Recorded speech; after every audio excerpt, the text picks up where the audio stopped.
بارطاجيو هذا الفيديو، توصل هذه الرساله السلطات لجلاله الملك المدير العام للامن الوطني صحيح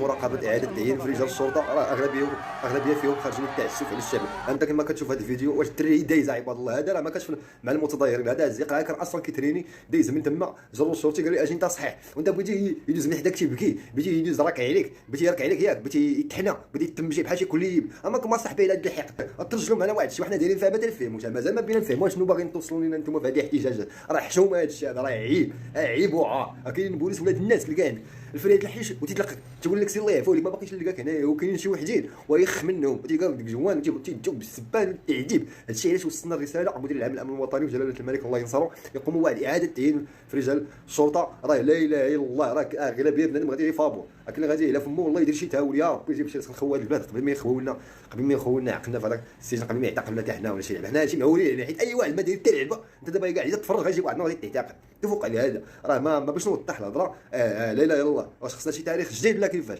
هاد المره ماشي الهجره السريه، سير الله يدير شي تهاول عشان الملك. حنا ما بغيناش نخرجوا، حاولوا ما تخرجوا كاع نتوما، ما بغيناش نخربوا البلاد. وهذا حنا عندنا جلاله الملك، كاين مع من نتحاوروا، الا خرجنا نتصداروا كنوصلوا لجلاله الملك، ماشي ليك انت راه سلطه خدام بحالك بحالنا بحال، وبيننا وبينك هذيك اللبسه خاص تحترم ولد الشعب. جلاله الملك ما عطيكمش، او مدير العام الامن الوطني ما عطيكمش تعليمات باش تعسفوا على ولاد الشعب، عطيكم التعليمات. اما ماشي من حقك كاع واخا قبل نبدا في الشارع تقلبني ولا تولي الطريقه باش كتعامل مع ولاد الشعب حشومه كتكرهونا في هذا البلاد. كنشوفوا المخزنه كنفرحوا ماشي كنتخلعوا. علاش؟ حيت الامن دايز من حداك صاحبنا هكا باش يحسوا الاوروبيين. اما حنا عندنا بريكا وتندردكوا، اما ناخذ من هذا الخوف ومن هذا القمع كامل والثاني بغا توصل كاع المتعه اللي كاينه. والله ما بقى والو نجي لا طايطه وحق الله الا بغيت نقول واحد راه حبسه عاش على المال.